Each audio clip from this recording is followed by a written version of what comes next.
and welcome to the Watchman. Sometime in the not-so-distant future, when a major regional war breaks out in the Middle East, when, not if, we're going to look back at September 2013 as the turning point. President Obama began the month by farming out America's Syria policy to Russian dictator Vladimir Putin. That was bad enough. Yet he ended the month by doing something even worse.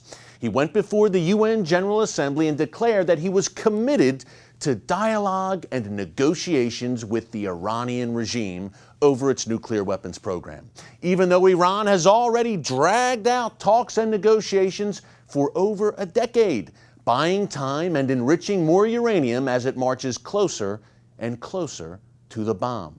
But this time is different, says our commander-in-chief. You see, Iran's new president, Hassan Rouhani, is a moderate. We can work with this guy. He smiles and says he wants peace. Why would he lie? There was even talk that the Obama administration was trying to arrange a meeting or a photo op between Obama and Rouhani during the General Assembly. Then on September 27th, the other shoe dropped. Just now, I spoke on the phone with President Rouhani of the Islamic Republic of Iran. The two of us discussed our ongoing efforts to reach an agreement over Iran's nuclear program. Now, according to our president, his chat with Rouhani was a major breakthrough. He even spoke glowingly about the fact that Rouhani has promised that Iran does not want nuclear weapons, and that Iran's supreme leader, Ayatollah Khamenei, has issued a religious ruling against nukes. Or maybe not. According to our friends at the Middle East Media Research Institute, no such record exists of Khamenei ever issuing such a ruling, known as a fatwa against nuclear weapons. And even if he did, it wouldn't matter. The Iranian regime's number one time-tested tactic in dealing with the West is deception. In the Iranian world of radical Shia Islam, there's even a word for it: taqiyya, deception. Hassan Rouhani himself, the great moderate, has openly bragged about stringing European diplomats along and misleading them when he was Iran's chief nuclear negotiator a few years ago. President Obama has to know this. He has to know that if Iran's nuclear weapons program were really for peaceful purposes, as Rouhani claims, then the Iranians would not be enriching uranium day after day. Folks, you enrich uranium for one reason: to make a nuclear bomb. President Obama knows this, and he knows that Rouhani has played a major role in this evil Iranian regime for decades. But you know what? President Obama and other Western leaders are so desperate for this Iranian nuclear crisis to go away, and so allergic to the thought of using force to eliminate Iran's nuke program, that they are willfully lying to themselves. Western leaders and the mainstream media are hailing Rouhani as the great savior riding in on a white horse to save the world from catastrophe. The facts and Rouhani's own statements scream otherwise. But look, President Obama is focused on, in his own words, fundamentally transforming America. So if he can strike a grand bargain with Iran's regime in which they pledge to stop enriching uranium, he can focus all his energies on Obamacare, immigration reform, etc., etc. Foreign policy, terrorism, jihad, that stuff is a distraction for our president. Besides, Osama bin Laden is dead, so the war on terror is over anyway, right? And hey, even if the Iranians go back on their word and build nukes anyway, remember, that's exactly what Iran's friends, the North Koreans, did. Even if, President Obama can say that he tried to work for peace, and that we can contain a nuclear Iran, that they're rational actors, except that they're not. This is a regime, folks, that has practically trademarked the phrases "death to America" and "death to Israel," has sponsored terrorism around the world, preaches martyrdom for Allah, and believes that the return of the Islamic Messiah or Mahdi is near. Ladies and gentlemen, that's far from rational. Thankfully, at least one world leader realizes this. Israeli Prime Minister Benjamin Netanyahu made clear in his own UN speech that Israel will never allow Iran to acquire nuclear weapons, ever, under any circumstances. He rightly called Rouhani a wolf in sheep's clothing and vowed that Israel would do whatever it takes to stop Iran's nuclear weapons program. One of the most fascinating aspects of Netanyahu's speech came when he mentioned the Bible. Take a look. In our time, the biblical prophecies are being realized. As the prophet Amos said, they shall rebuild ruined cities and inhabit them. They shall plant vineyards and drink their wine. They shall till gardens and eat their fruit. And I will plant them upon their soil, never to be uprooted again. Ladies and gentlemen, Bible prophecy is indeed unfolding before our very eyes. You have a front row seat. The miraculous reestablishment of the State of Israel in 1948 sent the prophetic time clock into overdrive. I believe that Israel will eventually be forced to strike Iran's nuclear weapons facilities. And after that happens, things will really start to unfold. The sad part of it is America, Europe, the West, we should be the ones to eliminate this Iranian nuclear threat. The Iranians call Israel the little Satan. Remember, they call us the great Satan. The Iranian regime has a bullseye on our backs and is developing intercontinental ballistic missiles, ICBMs, that can reach the United States. But we just don't have the stomach for the fight. The events of September 2013 made that official. While Hassan Rouhani talks Western leaders to death, his pals back in Tehran will continue to develop weapons of mass death. Time is short, and Israel cannot wait much longer. Well, joining us now for more on Prime Minister Netanyahu's speech at the UN and the Israeli reaction to the Obama-Rouhani love fest is CBN's Jerusalem Bureau Chief Chris Mitchell. Ladies and gentlemen, Israel will never acquiesce to nuclear arms in the hands of a rogue regime that repeatedly promises to wipe us off the map. Against such a threat, Israel will have no choice but to defend itself. I want there to be no confusion on this point. Israel will not allow Iran to get nuclear weapons. If Israel is forced to stand alone, Israel will stand alone. Iran called the speech inflammatory, but Netanyahu said if Iran gets a nuclear weapon, it would be like 50 North Koreas. He also warned about Iran's charm offensive and smile campaign, launched by its new president, Hassan Rouhani. Now, I know, Rouhani doesn't sound like Ahmadinejad, but when it comes to Iran's nuclear weapons program, the only difference between them is this. Ahmadinejad was a wolf in wolf's clothing. Rouhani is a wolf in sheep's clothing, a wolf who thinks he can pull the wool over the eyes of the international community. Netanyahu declared a nuclear Iran represented not only an existential threat to Israel, but also a clear and present danger to the United States and Western powers. He argued sanctions must be kept in place. He also invoked the biblical prophet Amos. In our time, the biblical prophecies are being realized. As the prophet Amos said, they shall rebuild ruined cities and inhabit them. They shall plant vineyards and drink their wine. They shall till gardens and eat their fruit. And I will plant them upon their soil, never to be uprooted again. Ladies and gentlemen,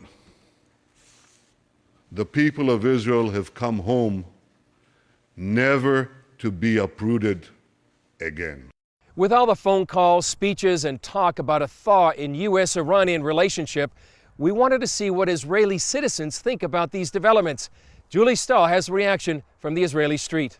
So tell me, what do you think about President Obama speaking with President Rouhani? I think that we should give diplomacy a chance, but everyone knows that diplomacy without armed force isn't real diplomacy. Diplomacy is about the carrot and stick, and even a beginner politician like Obama should know that. I think he's being a traitor to his closest ally, Israel, and I think that He's not being honest with the United States government and with the people of the United States and the world. Not good, not good. Iranians רוצים מלחמה, where? It's not good. He's giving legitimacy to a person who, a guy who speaks a week before says that Israel is a problem that they have to get rid of, right? And then you go and speak to that guy. Would you accept the fact that a different prime minister would go and befriend this guy? No. אסור להאמין, עם ישראל אסור להאמין. Don't believe it. It's forbidden for the people of Israel to believe this. In a matter of life or death of the people, there is no believing. We need to be tough and not say anything. Well, coming up, we speak to a leading Israeli analyst who gives his take on Egypt, Syria, Iran, and much more. Stick around. Hi, my name is Breda. I'm just your typical 9-year-old. I love singing, dancing, reading, discovering the simple truth. My grandpa says you're never too young or old to learn the value of a dollar. He taught me the true value of this paper dollar. You see this little gold coin? It says $1 on it. But guess what? That was a long time ago. Today, this gold dollar is worth over 100 paper dollars. This paper dollar is now only worth 1 penny compared to America's former money, the gold dollar. My grandpa says the only money worth saving today is real money, gold or silver coins. He's pretty smart. How our paper dollars lost their value, he says. It's all explained in a new book, The Great Debasement. It's easy and fun to read. If you call the number on the screen, I will send you a copy totally free. Next time, I will explain the simple truth about money. If an emergency happened right now, you can have help at the push of a button with Medical Alert. Remember when I took that fall, Mary? Oh, yes, that was terrible. Yes, it was. Help! And I thought, what if you hadn't been there? I ordered my Medical Alert the next day. I can't describe how safe I feel now with my Medical Alert. You didn't know I was wearing it, did you? Medical Alert is easy to install, waterproof, and covers you inside your home and out. It helps me feel safe from fires, break-ins. And of course, a Medical Alert. And if you don't have a home phone, don't worry. They have that covered. There's always help at the push of a button. Don't wait till you need it. Get Medical Alert for less than $1 a day. There are no long-term contracts. Order now and get your second button free. Call for your free brochure. For your free Medical Alert system with second button free, call 800-575-8507.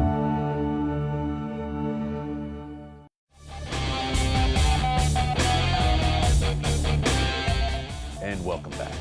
Avi Melamed is a former senior Israeli official and intelligence expert who provides top-notch analysis on the Arab and Muslim world.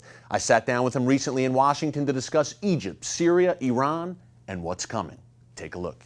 Well, Avi, thanks so much for joining us. Thank you. Great to have you here, my friend. Thank you very much. So much to talk about in the Middle East right now, and you're coming from Israel, which is really the epicenter of everything that's going on right now.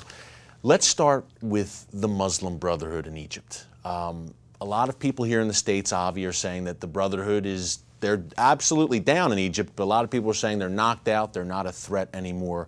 Where do you see the Muslim Brotherhood heading now in Egypt and beyond? We have to remember that the Muslim Brotherhood is a very substantial factor in the Arab world. This is the biggest mass movement in the Arab Muslim Sunni world. However, the Muslim Brotherhood, when you look today, for example, in Egypt or Tunisia or Libya, places where they have come to power or became a central political player, there is a very interesting phenomenon. The Muslim Brotherhood are now facing their biggest challenge ever. Ironically, the same time that the Muslim Brotherhood in some places like in Egypt, for example, have celebrated their biggest political achievement ever, coming to power, at the same time they are facing their biggest challenge. And their biggest challenge is really to be able to provide the answers for the challenges, which seems to be almost impossible. Yeah. It's amazing to me, Avi, that the Brotherhood throughout the decades has moved slowly, stealthily in many cases, but I was a little surprised how quickly Morsi moved. Back in November, basically seized dictators' powers. Do you think the Brotherhood may have miscalculated their mandate in Egypt? Definitely, definitely. I think they have mostly miscalculated the change that takes place in the Arab world. We have to remember that the events known as the Arab Spring or the Arab Awakening have not been initiated by the Muslim Brotherhood. They were mostly initiated by people that do not share necessarily the outlook of the Muslim Brotherhood. One of the interesting things in Egypt, for example, is that following the elections of Morsi, Egyptians' young generation have established a website which basically said to Morsi, you have made a very clear 64 promises, and we are going to hold you accountable for the promises you have made, which are very tangible ones. And if you fail, you have lost our support, and that's exactly what happened. Morsi made a lot of mistakes, both domestically as well as in the context of the inner Arab relationship. And in the end of the day, basically, he failed to meet the needs of the Egyptian people, the practical, actual needs of the people of Egypt, because this is exactly what the Arab Spring is about. The Arab Spring is not about Israel, and it's not about the Palestinians. It's about the huge challenges of the Arab societies. Yeah, he basically chose enforcing Sharia over feeding his people in many ways, Mohammed Morsi. So what do you see now, Avi, with the Brotherhood? Egypt is still a bit chaotic. Obviously, the Egyptian military seems to have it under control to an extent. Do you fear some kind of insurrection by the Salafis, the Islamists, the Brotherhood, and its allies in Egypt? Is there a fear that this could go violent? This could be a sustained kind of underground guerrilla campaign against the Egyptian military? Is that a possibility? Well, I would say for sure there is a lot of unrest beneath the surface. But when you look deeper, I think you see a couple of interesting things. I think that the major characteristic today in Egypt is that all factors involved, the army, the Muslim Brotherhood, the April 6 movement and the liberals/Western affiliated groups, the Salafists, they are all in a way regrouping. They are all trying to reevaluate the different situation they are in and to basically trying to calculate what should be their next step.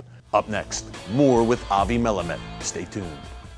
Attention sleep apnea patients. Are you tired of the expense and hassle of getting your CPAP and BiPAP supplies? Are you fed up with dealing with ill-fitting, leaking, or worn-out masks and straps? Are you worried about the effects that unsanitary tubes, cushions, and filters have on your health? If you said yes to any of these questions, Allied Medical Supply Network has the solution to your problems. You could qualify to have your supplies regularly delivered right to your door at little or no cost to you. That's right, no more inconvenience, no worn-out masks and straps, no more unsanitary equipment, just restful sleep.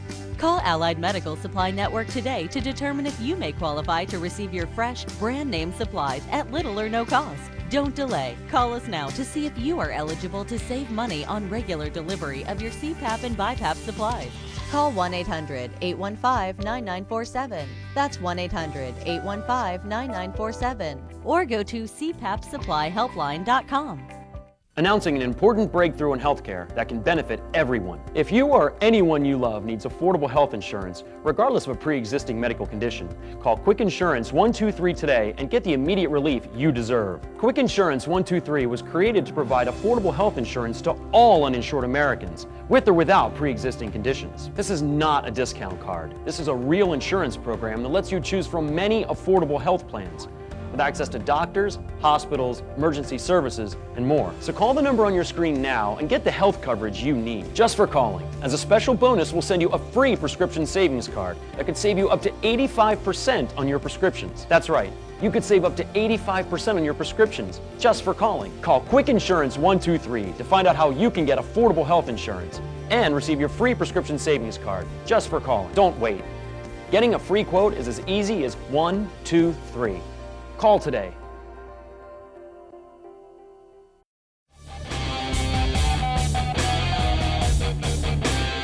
From an Israeli perspective, you sit back and you watch these decisions and these events playing out.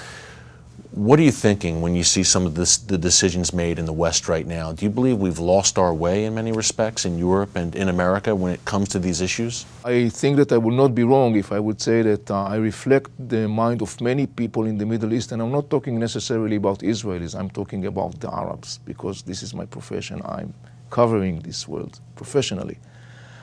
There is a very clear sense among many public opinion shapers in the Arab world and politicians that there is a very clear lack of leadership from the West, and mostly the current administration, American administration, in regard of the events in the Middle East. I think that to a certain extent, this inclarity, the lack of clear policy, is also the reflection of the narratives, premises, and assumptions that have become very common and accepted upon without being really revised and deeply reviewed. And I think this is the time to start and to do that.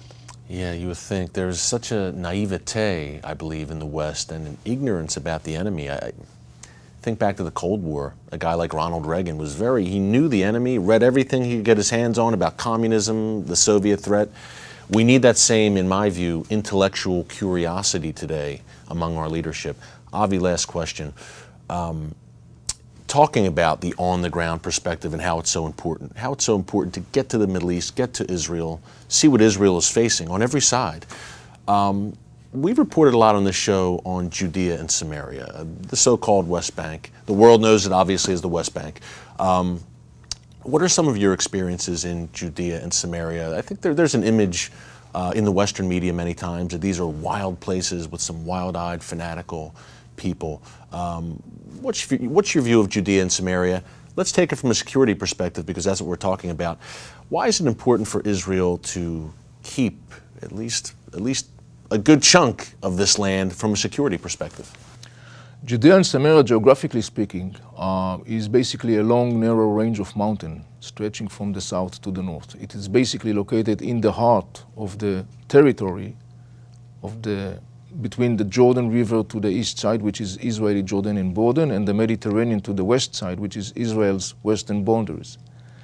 The width or the distance between the Jordan River crossing through this range of mountain, the West Bank or Judea and Samaria, and ending in the Mediterranean, is at the widest part is about 45 to 1 hour drive. That's it.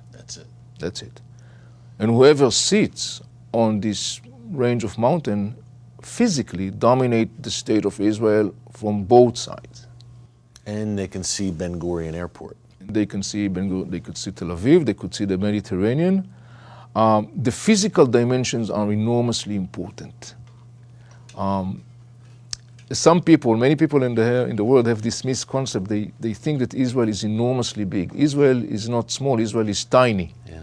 The size of New Jersey for people watching at home. That is correct. And in fact, I'm always saying to people I'm meeting and briefing in Israel, in the same day you could cross the state of Israel with a car, from the north to the south, from the east to the west. And by the end of the day, you will still have time for dining and shopping. The physical dimensions are enormously important. You know, in the time of missiles, rocket, and other kind of military threats that the state of Israel, unfortunately, have been facing for many years, there were some people that were undermining the importance of the physical component. I think that, obviously, right now, when, for example, you see what's going on in Syria, which has a physical ceasefire line with Israel, or when you watch the fact that the Egyptian military is right now engaged in a military campaign in Sinai that also borders Israel, fighting jihadists in Sinai, you understand the enormous importance. Well, Avi, thank you so much. My pleasure. Great Thank having you, my for having friend. Coming up, some final thoughts on Iran and Israel. Don't move. They're the original Islamic terrorist group. They spawned Al-Qaeda and Hamas. They're America's next great enemy, and they're in your backyard. If you want to understand the war on terror, you must first understand the Muslim Brotherhood. Pick up my new book, The Brotherhood, America's Next Great Enemy. Available at Amazon.com, Barnes & Noble, and wherever books are sold from coast to coast. Grace, music is unpredictable. I know I have what it takes. The Dove Foundation raves. Grace Unplugged is remarkable and inspiring. This is not about the music. It's about everything else that goes with it. Dad, were you watching me? A moving and meaningful film. This book, his words shook me. It was like my whole world. That parents and teens should see together, says Focus on the Family. What are you gonna do? You're gonna drag her back home? Yeah, I might. I think maybe you're fighting God. Just stop running. Grace Unplugged, rated PG, now playing. If you had a choice between going bald and a full head of hair, Which would you choose? Advances in medical science have resulted in the world's first and only permanent solution to hair loss. Yes! You wash it, you cut it. It's your own real, naturally growing hair. When it comes to hair restoration, no one in the world has more experience than Bosley. The results look completely natural and are affordable on nearly any budget. But the entire process can't be explained in 60 brief seconds. So to find out more about this clinically proven and permanent solution to hair loss, call now to receive your free no-obligation information kit. It'll answer all of your questions about hair loss and hair restoration. Plus, we'll also send you this $250 gift certificate just for calling. Every day you wait, you're losing more hair. So don't put it off any longer. You owe it to yourself to find out the facts. Choose hair. Choose Bosley. Call 800-868-9957. That's 800-868-9957. Grace, music is unpredictable. I know I have what it takes. The Dove Foundation raves. Grace Unplugged is remarkable and inspiring.